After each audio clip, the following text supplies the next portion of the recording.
আমরা খুলনা পার হয়ে গিয়েছি, দক্ষিণ খুলনায়। সেখানে ধর্মীয় অনুষ্ঠান চলছে, আর ওইখানের কিছুটা সময় আপনাদের সঙ্গে শেয়ার করব।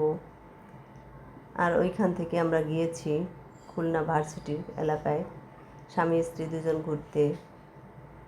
ধর্মীয় অনুষ্ঠানে ছেলে মেয়ে আর স্বামী স্ত্রী চারজনেই গিয়েছি, কিন্তু ওরা আমাদের সঙ্গে যায়নি।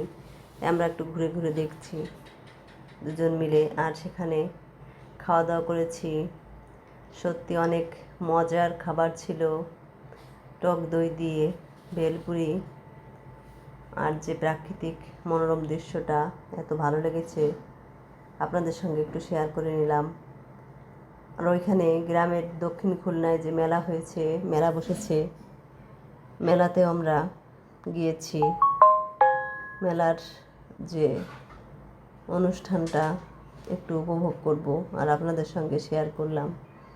ভার্সিটির ভিতরের কত সুন্দর একটা দৃশ্য দেখুন, এত ভালো লেগেছে। এই যে মেয়েটা অবশ্যই কোনো শুটিংয়ের মহড়া দিচ্ছে,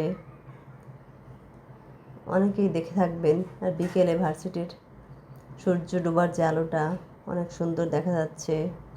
আর এইখানে আমরা ভেলপুরি খাচ্ছি দুজনে মিলে, আর অনেক মজা হচ্ছে।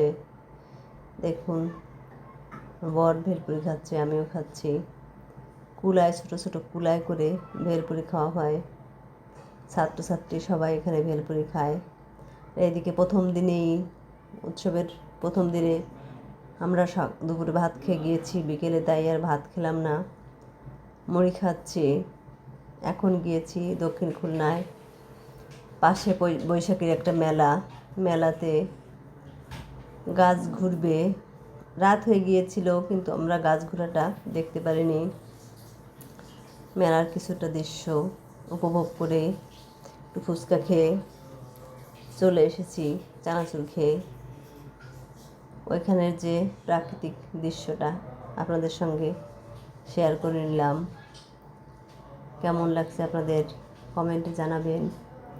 আর আমার বন্ধুরা, শর্ট ভিডিও দিতে আমার এক ম্যাডাম নিষেধ করেছে, তাই আমি শর্ট না দিয়ে এখন বড় ভিডিও দেওয়ার চেষ্টা করছি। আর সপ্তাহে 2-3টা, বেশি তো দেওয়া যাবে না, তাই প্রত্যেক দিন আমি ভিডিও দিচ্ছি না। প্লিজ আপনারা একটু আমাকে সাপোর্ট করবেন। আর যদি আমার ভিডিওর কী দোষ থাকে আপনারা একটু জানাবেন, তাহলে খুশি হব। রাত হয়ে গিয়েছে, সন্ধ্যার যে আলোটা দেখা যাচ্ছে দেখুন, অনেক ভালো লাগছে। ধন্যবাদ সকলকে, ভালো থাকবে।